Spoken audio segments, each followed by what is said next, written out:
Awesome. Just a quick introduction of who I am. I'm the manager of the machine learning team at Spotify. We're actually a music discovery team, so we're a small team focusing on a couple of features related to personalization and music discovery and another, like how to take our vast catalog and make it accessible to users. So Chris and Neville are here today from this team in case you have any questions about Spotify or what we're doing with machine learning. I'm not going to talk that much about machine learning. I'm going to focus mainly on Luigi, which is a batch processing framework that I built together with the data team over in Stockholm. So I guess that deserves an introduction. Spotify is a Swedish company. We started in Stockholm. I used to work in Stockholm for 3 years. I moved here about 2 years ago. And I sort of switched roles, but I used to manage the data team over in Stockholm. So I used to be involved in a lot of this stuff, and I still kind of am because I'm managing I'm patching Luigi a lot and developing it. And it's open source since 6 months, so I wanted to go through what it's useful for, why I think you should take a look at it, and how it solves a lot of pitfalls related to build workflows, and especially Hadoop and anything really where you have a lot of data that you need to process. Just to give you a background about like why we need this, Spotify is an online music streaming service, and users stream tracks. There's 20 million tracks. We have about 25 million active users, so that generates a ton of data. It generates data about like who streamed what track, where, maybe not where, but what IP, what platform, what country, how long did they stream it, did they skip it, and a lot of that stuff. You also have data about like who logs in, who browses, what pages in the client, et cetera, et cetera. So that's in itself is like billions of log messages every day. And we want to process that data. So just to mention like a couple of things we want to build is Toplist. We want to figure out what are the most popular tracks. We want to send external, we want to send reports to external people so they know how much they should get paid. We want to do a lot of like ad hoc analysis and figure out like specific like questions about like new features that we launched. We want to do a lot of features related to machine learning and music recommendations. So that's what our team focuses on. And a ton of other stuff, ad forecasting, data warehousing, etc. And we had a lot of problems building this. And we've been doing this for 5 years. So here's a Hadoop cluster, our first Hadoop cluster. We've been this Hadoop cluster for about, not really this Hadoop cluster. We've actually replaced it 3 times now. So we have a new cluster with 200 nodes. But this is where it started. So I'm going to go through a really naive and simple example. And I first do it like the wrong way to show all the anti-patterns of like how you not should do batch processing and how you should not connect things and build a workflow. So here's a case that's kind of similar to something we have to do in production at Spotify. So we want to analyze this, and this is essentially what I just described. It's a tuple of like some user streamed some track at some point in time. And just for sake of making this easier, I'm also assuming we have the metadata present. So we know that not just the track, but we also know the artist. So we know that I streamed MC Hammer at 2 o'clock in the morning. First step is we want to rank this, or sorry, the first step is we want to, for each artist, we want to figure out how many times was that. So we want to figure out Rihanna streamed 500,000 times, Eminem 400,000 times, etc. for about a few hundred thousand artists. 100,000 artists. So that's the first. So now we've aggregated frequencies for all the artists. Second step is we want to take that list of a few 100,000 artists, and we want to take the top 10. And we already know it's going to be like Rihanna, Eminem, and Kanye West, but we want to figure out those top 10. We can also do it by country, of course, but essentially all we need to do is like take the output the top 10. So pretty simple operation. third and final step, we want to put in some kind of database. In this case, I'm going to just show you how to put it in Postgres, but you can easily imagine putting it in Cassandra or whatever that you prefer. How not to do it. I'm going to go through like the most naive way to do it and show you a bunch of pitfalls. And then next part of the presentation is I'm going to show an overview of how Luigi magically solves all these issues. So this is the most stupid way of doing it. Put everything in cron tab. You have 3 steps you want to run. You just trigger them at like the first one at 1 a.m., second one at 2 a.m., third one at 3 a.m. This looks crazy, but I've actually seen some of this code, and I've actually built it myself. I'm embarrassed to admit many years ago. I don't have to go into detail about why this is not a good approach, but a couple of issues are obvious. I'll mention them there, like what happens if the log files weren't written before 1 a.m.? What happens if the previous job didn't finish? What happens if something crashes and you have to go in manually and fix it? Okay, so at least what we can do is we can put this in a script, and we can put these 3 steps after each other and make them functions, and just have readable names for input and output, arguments. And that solves the issue of like just chaining it, right?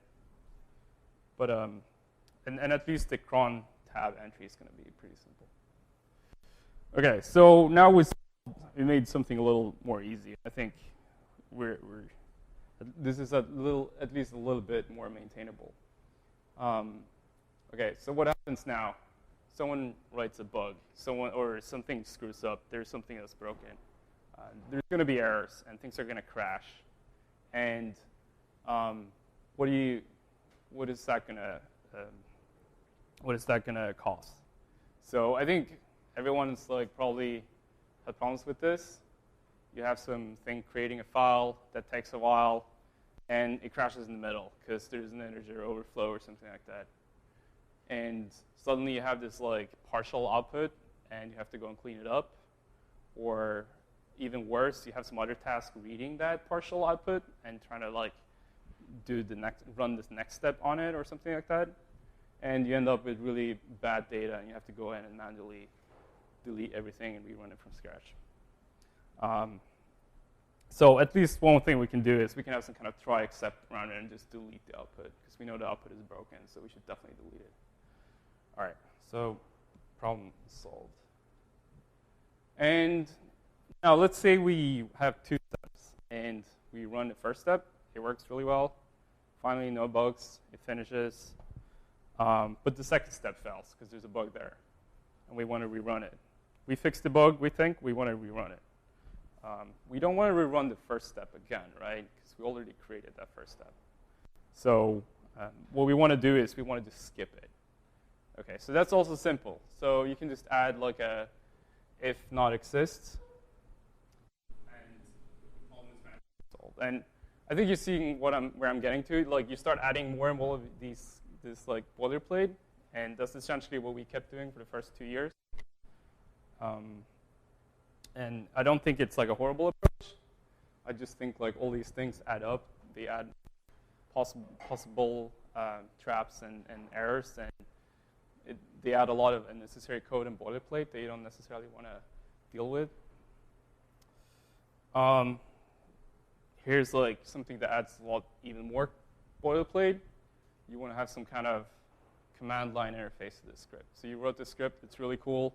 Now you figure, oh, I actually want to run this for like arbitrary dates. So you throw in like a small command line parser in this, where you can just provide a date. That's really cool.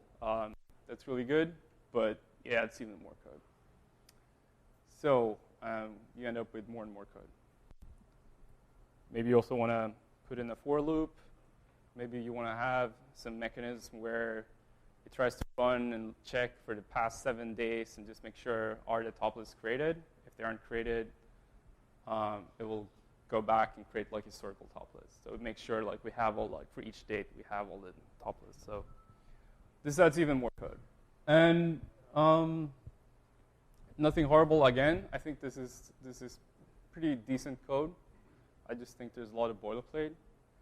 I think at the end of the day, you want to focus on the algorithms, not how they're connected and like how you parse command line stuff and like how you write stuff from input and output and what happens if something fails. So that's why we started investigating how to build a framework to do this. And we spent a couple of years doing the wrong things. Luigi is actually the third iteration. I'm going to show you how we think Luigi solved a lot of these things. This is what happens, by the way. All these plumbing sucks. I think most programmers don't want to deal with the plumbing, right? You want to focus on, you want to implement the algorithms. You don't want to deal with all this, like what happens if something crashes, how do you rerun things, how do you build a command line interface. So all this plumbing, let's just like leave that to a framework and let's just focus on the algorithms. Okay, so plumbing sucks. So as a programmer, I think the next question is, so if plumbing sucks, what's cool? And I think graph algorithms are kind of cool. So another way to make this more interesting and fun to think about, to work with, is to think of it like these like workflows as a big graph of things you want to run. So even if in this simple case, we essentially have 3 steps, and there's just like a very super simple graph with 4 nodes and 3 edges. And this is a little more a larger graph. It's taken from our production environment, shows a couple of stuff. It's not necessary. I'm not going to go into detail what it does, but I think it's an easy way to think. Like it's an intuitive way to think about data plumbing and data workflows as graphs. And I don't think that's a surprise to most of you. I think it's probably something you're aware of, but it's worth to mention again. Okay, so I went through a lot of like minor pitfalls and like annoying things about just doing things in a naive way. I'm sure a lot of you have experience doing things like this. I'm going to go through how Luigi kind of addresses a lot of these issues and gives you a framework to focus on whatever you want to run, not how you deal with failures and building command line interface and all that stuff. So I think superficially it's a little hard to describe what Luigi is, but I think the best way I can put it is it's sort of like Makefile, where you have like things and you have dependencies, and you specify that in order to run this thing, you need these other things, and these other things may in turn need other things, and you get this recursive dependency graph where. Why didn't you use sconce? I'm sorry? Why didn't you use sconce? It's the same thing. It's a build system written in Python. Did you look at that? Wait, how's it spelled? S-C-O-N-S. Sconce is a make process, and it looks like compiling a global file. I don't know if it's like plugins or Hadoop or. I see. Okay, so the question is, why don't we use sconce? I've actually never heard about it, but it's apparently a build system for Python. Neville kind of answered that question by saying that it's more focused on compiling stuff. Is that correct? Okay. Right. So again, just because it's a Makefile replacement doesn't mean it's focused on necessarily compiling stuff. 1 second. Just need to, your microphone is not connected. Sorry. Okay. I think the similarity is mainly lies in like how the dependency works and how you specify like I want to run this, but in order to run this, I need these other things and I need these dependencies. So that's the natural similarity. But I mean, it's not similar to Makefile really. It's just that I think that's the easiest way to put it. So what does it contain other than that? It has a couple of nice Hadoop convenience classes in it. It gives you like an easy way to run MapReduce jobs using streaming. So it contains a wrapper around Hadoop streaming. It has a bunch of HDFS abstractions. Gives you atomic file operations on HDFS, stuff like that. Gives you It sends you emails if something crashes. It has online integration and some visualization and a bunch of other stuff like that. So going back to the aggregate artist thing. So this was the first step, right? We have a big data set containing all the streams. And we want to, for each artist, we want to count how many times did that artist, was that artist streamed. So this is how you would express it in Luigi. So I'm going to try to point out a couple of interesting things here.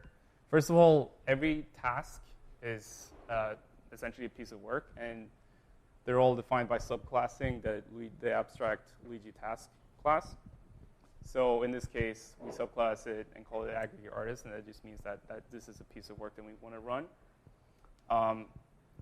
This class defines 3 methods, which so most tasks will implement all these 3 methods, although it depends on what specific subclass it is. And these 3 methods, output, requires, and run, specifies, first of all, where does the output of this go? And in this case, this is HDFS. Second thing requires, it just says like, well, in order to run this aggregate artist, I need the streams data.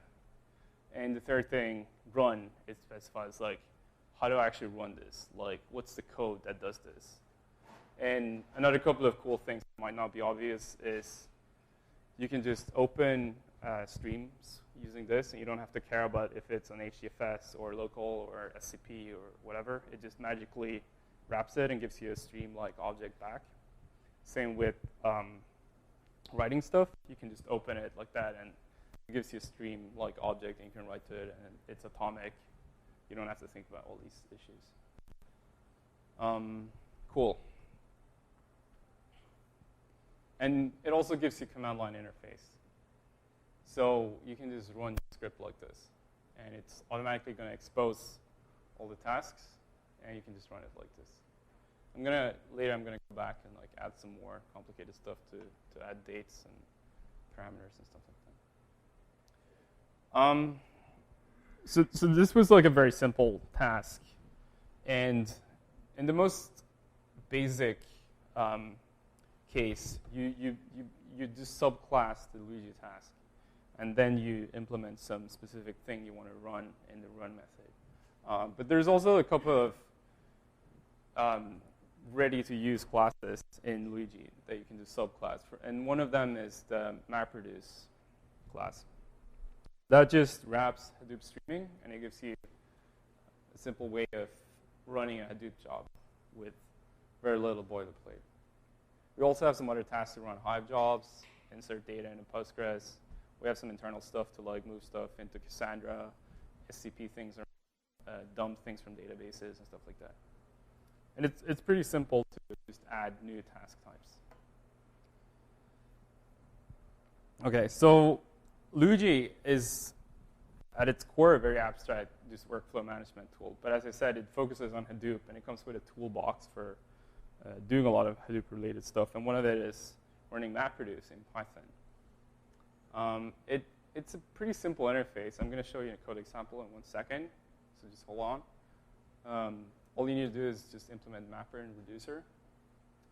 It gives you some other cool things, like it's actually going to go out and fetch the tracebacks from the task trackers. It has some other cool things, like you can add distributed cache and combiners and counters and stuff like that. It's sort of like mrjob. I don't know if you use mrjob, but it's a Python framework that Yelp open sourced. And the reason why we decided not to use mrjob is I'll go back to that later. Here's an example of how to run MapReduce job in Python. So it's pretty simple to what we just saw before, but instead of just subclass, we subclass the Hadoop job task, and we just implement mapper and reducer. And these things are actually going to run remotely. These things are going to run on your local machine, but these things are going to run on your register when you trigger this. So this is essentially just word count. It just goes through and just groups things by artist in the mapper step, and then on the reducer step, you just for each artist, you just sum up the number of streams in parallel and just output it. So it's super simple. It's like the canonical example of a MapReduce job, right? The word count. Attaching Hadoop jobs, Python packages, pretty simple. You can do some cool things like you can transfer local state. Like, again, this thing will run locally, and these things, everything you write to this, you set on the object is going to be accessible in the mapper, which runs locally. So a couple of features like that are pretty useful. So, so now we just built the first step in MapReduce. So the second step, we still need to run the second step. And the second step was just to take the list of all artists and just aggregate it, find the top 10 ones. So for each artist now, by now we have a list for like each artist, how many streams they got. And at this point, we just want to take that list and just find the largest 10 entries and just put it somewhere. So again, this just declares the dependency in the previous step. It declares like, I'm going to output this somewhere. In this case, it's just a local file. And same thing here. You can open things and read things and write things. It's going to be atomic and gives you streams. And it's just like a lot of convenience added around reading things from HDFS and locally.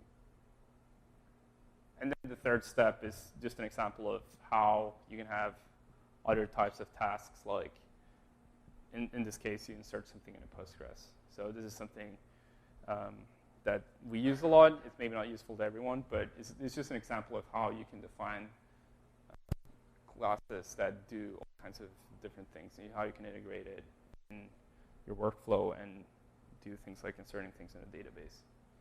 So in this case, we just define like how's the mapping from columns to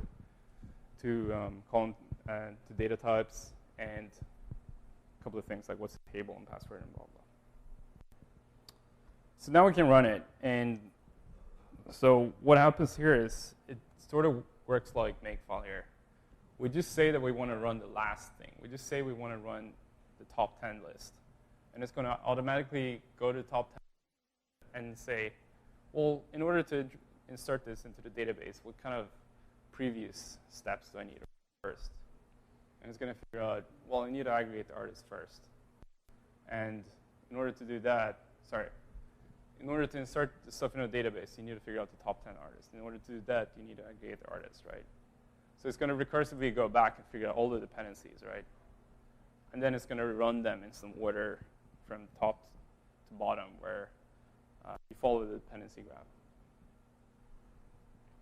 So it's pretty simple. So another cool thing is essentially by doing nothing, you can just launch a daemon running in the background. These things are actually going to communicate with small REST interface, and you're going to have a web interface that you can access, which just shows you all the tasks that are running and gives you visualization using GraphWiz. So in this case, we have 3 tasks that I mentioned a billion times. Green means it's finished. Blue means it's running. White means it's still to be run at some point. And then we put it in the database. And this is just what the result looks like. And the cool thing, we can actually go in and just drop the table, and we can run this thing again. And it's just going to run the last step again, because it already knows that all the previous stuff already exists. So you just have to rerun the last step. Because it figures out, it looks in the database and sees, like, is the data there? If not, I'm going to recreate it. So it's going to recreate the last step. You can go in and delete all the data, and it's going to rerun all the 3 steps.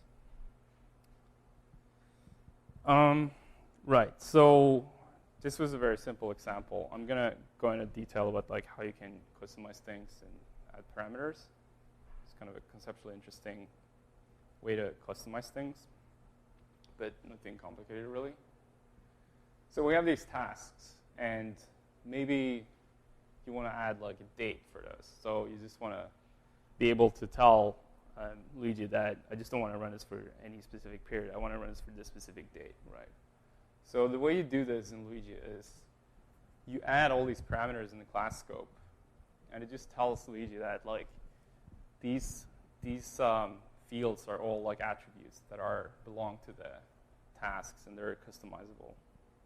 And it gives you a couple of nice things, like if you create, if you instantiate this task, it's going to be able to read the attributes. It gives you a constructor for free, and it also gives you a parser, like command line for free. So you can specify a date, and it's going to parse it, and you're going to be able to read it from here. So just to give you an idea of what I'm talking about, here's the previous example where I added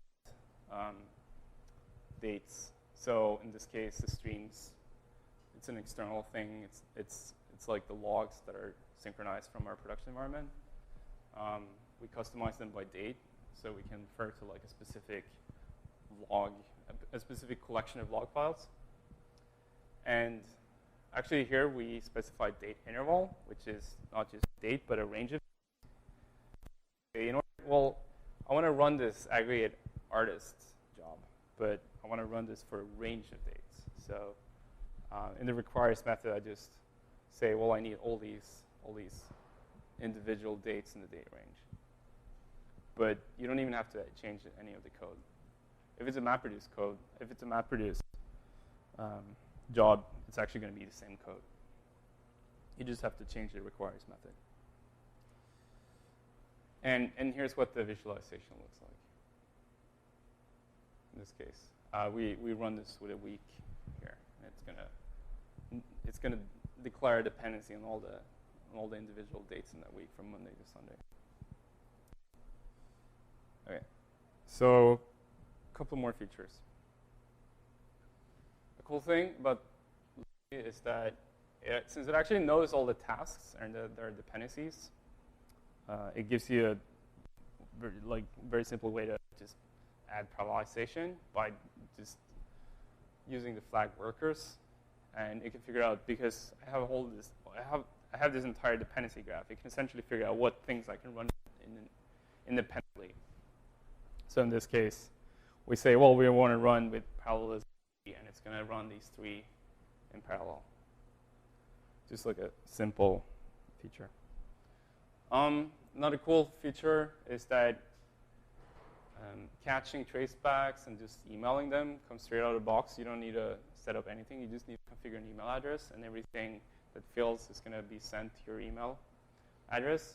And even if something fails on a Hadoop node, it's going to go out there and fetch the traceback from the task tracker and email it to you, which is kind of nice. In this case, we had a typo. Another kind of subtle thing is also it deals with the case where you try to run the same tasks simultaneously in two different places. So maybe two workflows try to trigger the same thing. That's something we had a lot of problems with.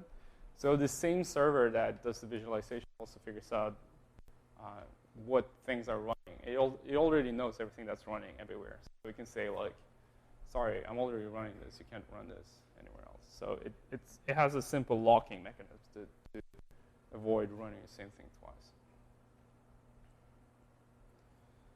The same screenshot, but I just wanted to point out what's going on here. Here's an example from our production environment. Most of this is Hadoop jobs, but down here is a couple of Cassandra insertion jobs. So it's going to run a bunch of Hadoop jobs in this chain, and then trickle down all the way to the end. And here, I think this point is going to insert the result in Cassandra. And green thing means that the data is already available. The orange thing means that there is some external task that we don't have the data for. It could be like some log file that doesn't exist yet. So it basically is, like in this case, there's actually nothing you can run, because like you can see that if you just track all the dependencies, like all the white things, at some point that you can backtrace it back to the orange thing. So you can't really run anything here. But it's a nice way to visualize like how the different dependencies fit together. Here's what happens if you start running this with like roughly 5,000 or 10,000 jobs a day. Our visualizer kind of breaks down at this point, and this is a screenshot from our web interface but most of the time it's so big that we can't even render it.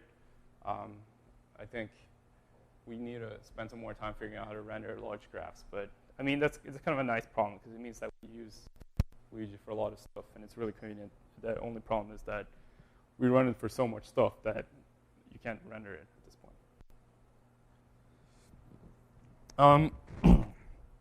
Sorry.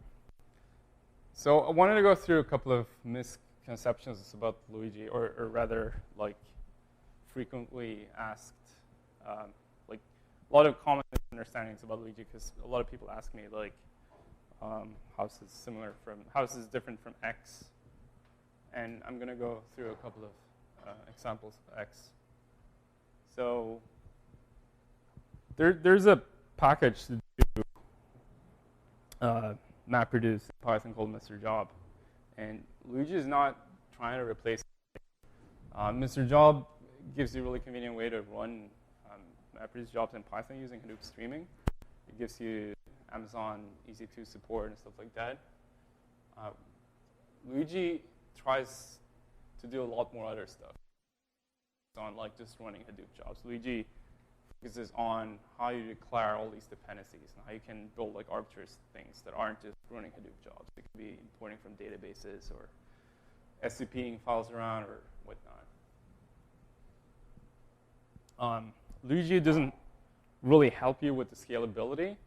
You can't really start with an existing algorithm and just throw, like, Luigi doesn't really help you scale it up. Again, what it does is just, once you figured out how to scale it up, how do you break it down into MapReduce jobs or some other scalability framework you want to use? At that point, Luigi can help you just like chain all these steps in a complex graph. It's also not a way to do like filters or maps or like group bys and joining data set. MapReduce in itself is a great way to do it. Pig and Hive are like really good high-level abstractions to do it. What Luigi does is to connect all these things. So Luigi happily delegates a lot of the low-level mapping and filtering and stuff like that to some other tool that does that job much better. It is sort of like Oozie, though. So I wanted to go through why I don't like Oozie, and here's the summary. And I Googled Oozie example, and I found this enormous XML file. And I actually want to see at some point if I can rewrite this in Luigi, and I think it's going to be like 5 lines probably. Cool. So I mentioned a lot of stuff about Luigi. By now, I hope you know it's a great way to specify dependencies between things and run things and build up cool workflows. Just to mention like a wide array of like stuff we use it for. Hadoop streaming is like probably 90% of all tasks in our workflow, but we also use it to trigger like Java jobs, Hive and Pig queries. We do a lot of like local stuff. Like I work with a lot of machine learning, so one of the tasks could be like, well, we have all this data, we fit some kind of regression model, and then write the output to some file. Maybe it takes like an hour to do that regression. Then you want to integrate it in your workflow. Exporting, importing from databases, Postgres and Cassandra, and FTPing things and things like that are the things we use it for. And yeah, and it's open source, so go home and clone it and start it right away. It's been open source for 6 months, something like that. It's built mainly by me and another guy called Elias Frater, who's in Stockholm. And he actually, I feel bad, he actually did most of this presentation. I actually just stole it from him. Foursquare and Bitly is using it. There's a couple of people from which is cool. And yeah, so I think you should check it out. Just mentioning a couple of like future plans. We definitely want to add Pig support. We do have Pig support in our internal version, but we haven't open sourced that yet. We want to add EC2. We also have some like horrible code to do that, but I don't think it's ready to be open source yet. We use Cassandra a lot, so we want to open source and support for that too. Again, this is more about like creating a toolbox around Luigi, not really like adding specific features to Luigi, because I think there's like two different aspects of it. And that's it. So thanks a lot. And we're also hiring, so you should start. Questions? So you mentioned that dependency management framework. Is cyclical dependency networking processing? I'm sorry? Is cyclical dependency networking So the question is, it is a dependency resolution framework. Are there ever cyclical dependencies? I mean, I think the question almost by definition has to be no, because how can you run it if it's like if there's a cycle, right? You need to start somewhere. I mean, we do definitely have recursive tasks, so something can depend on a previous version of itself. So you can have like some aggregated data set that depends on the previous version of itself plus some delta or something like that. So where one of the parameters changed, but cyclical dependencies, I don't know how that would arise in a normal workflow. Hope that makes sense. More questions? So when you communicate to external systems like Cassandra or anything like that, how does you handle errors that are external to it? Are there like, callbacks built in, or is it like just run procedural calls that you're issuing, or how does it actually work? So the question is, how do we handle errors that occur in external things? And that's up to like each specific task to declare. I think we try to parse as much as we can from. So a lot of this like essentially just like runs like a sub process and just like runs something like wraps like a command. And a lot of these tasks, to the largest extent possible, we try to parse the output, and if it returns with a non-zero exit status, we try to raise the whole output as an exception or things like that. So then it's going to go back and like send an email containing here's the stuff from the Java stuff telling you something hopefully that might be useful. More questions? Yeah, what do you do with the file formats without getting into the intricate Java input formats? How do you make that work with all these different languages? So the question is, how do we deal with different file formats? There is some support for file formats. Like, we do have some ways to just easily gzip things. Like, you can just say, like, here's a file on my local disk, and it's gzipped. And you're going to be able to just read it like a normal file stream. We use Avro, so we have some internal stuff that takes care of, like, that wraps the HDFS file objects and just does the decoding on the fly. So if you use like some non-standard format, you probably have to figure out how to like subclass the HDFS object and add support for serialization and deserialization. More questions? Either of you go first. How do you normally wrap the dependency check? Is it checking on the artifact that's produced, or is it checking the state of the task that depends on? So the question is, how do we check whether something has been run? So if you go back to the code, where was that? So essentially, if you want to figure out if something is run, you just check the output if it exists or not. And there's actually, for like non-file system tasks, there's ways to like provide like a custom complete method. So you can like essentially query the database and see if some entry exists or not. So it doesn't have to be a file on disk, but in most cases it is a file on disk. So you can just implement output, and it's going to check whether that file exists. You mentioned relational databases in the workflow. Do you provide abstractions for that? Like, would you recommend Luigi for workflows that maybe have nothing to do with Hadoop, but they still want to do data transformation, loading, and so on? So the question is like, would we recommend using Luigi for non-Hadoop stuff, maybe relational databases? I think you should use it for everything, because I think it's really helpful if you have like more than a handful of tasks and you want to put them in some kind of a workflow.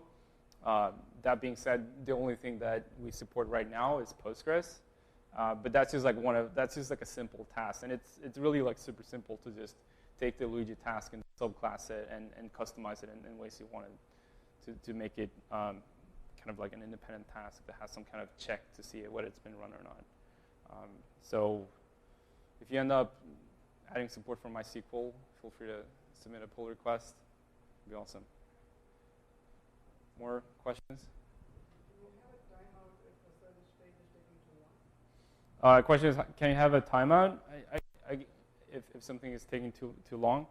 I think, again, that's one of those things where it's up to each task to define. You can, maybe if you're running like some long-running process in the background, you would have to implement something that just checks it and raises an exception after a certain amount of time. That's up to each task. And it could be like, if you're running a Hadoop MapReduce job, like it would be up to that specific subclass to define a timer. How do you actually schedule all your tasks? If you have like 15 or if you have like 15 deep tasks, right?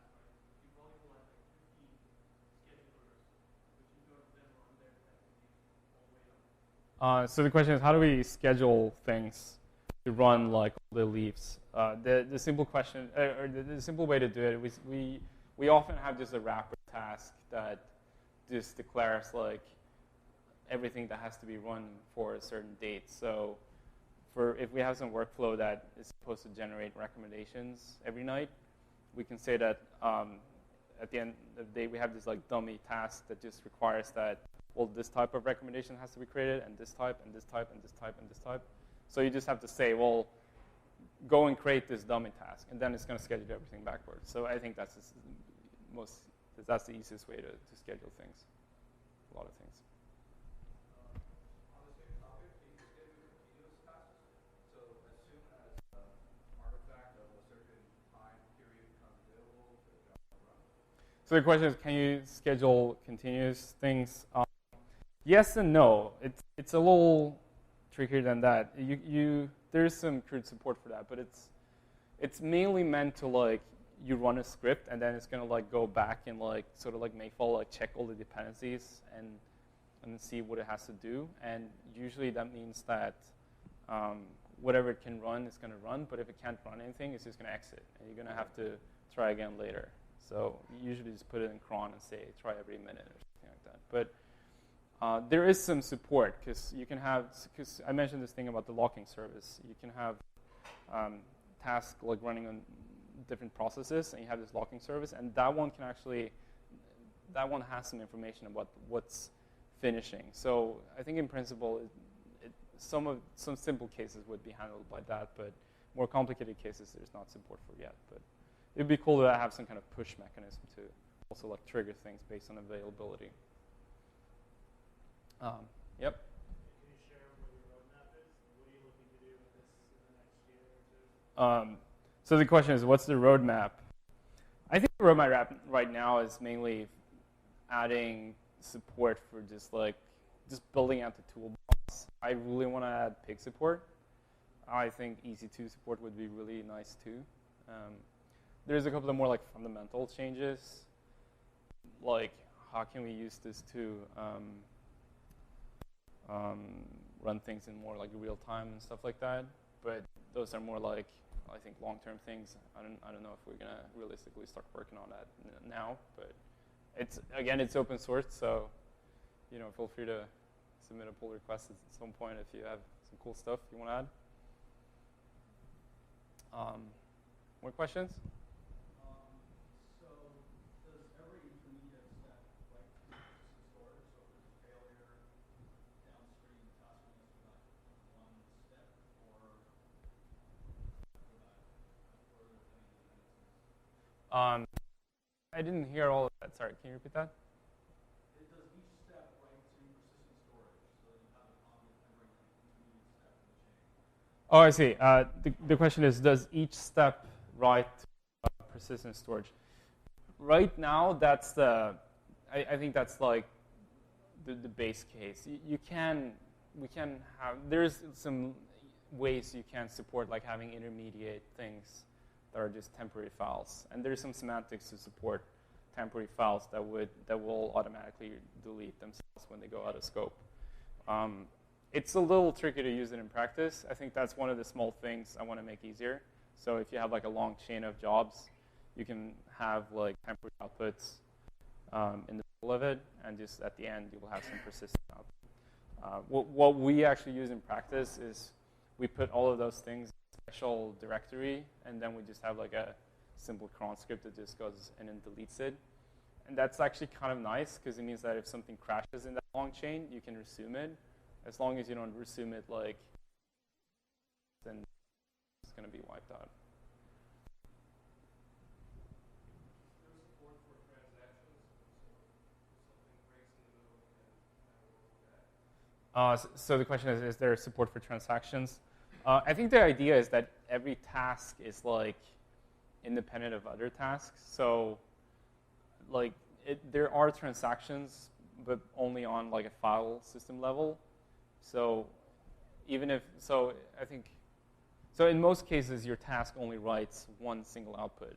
So in that case you're going to get transaction safety on that level because you're only going to write like one output file to HDFS or locally, or write something to SQL or something like that. And in that case you can guarantee transaction safety. But if you have like several tasks, I don't think that's like within the conceptual idea of Luigi, because the idea is that every task is kind of independent on whatever goes on downstreams.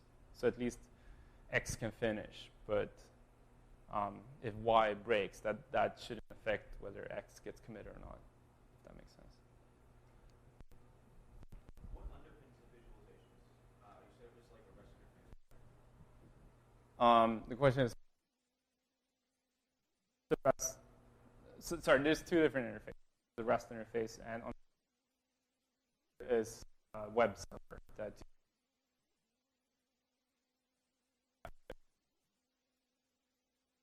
renders an SVG.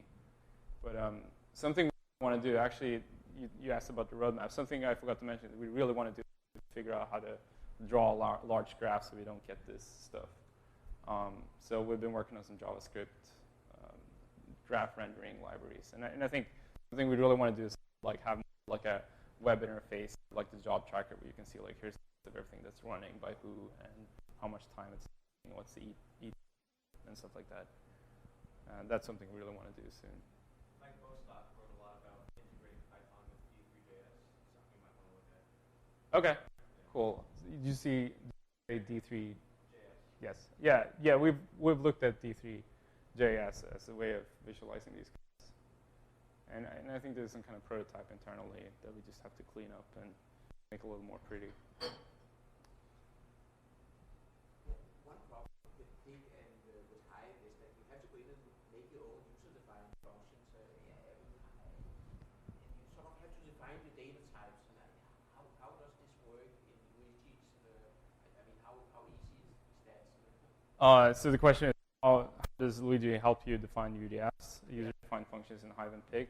The short answer is it doesn't at all right now, but we actually do have some cool ideas and like how you could provide like Python methods and it would compile into Jython and you can use those methods from your Pig script. I think that'd be insanely cool, but that's sort of on the roadmap. Yeah.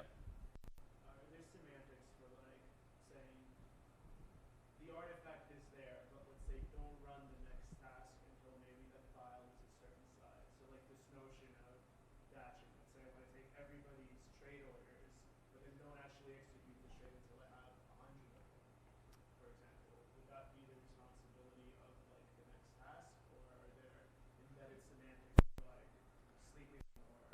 I see. So the question is, how do you define more complicated semantics for when something is complete? And the answer is, every task can define an optional complete method. It defaults to just like querying the output method and checking whether that exists, but you can actually implement a custom complete method. So for instance, when we synchronize our logs from production machines, we have certain like checkpoints that we write that says like we've queried all the machines. It's safe to like process that data because we're 100% sure we have all the data up until 1 a.m. now. And in the same way, you can implement custom complete methods. I guess there's a lot of questions, so maybe we should end in here. But thanks a lot.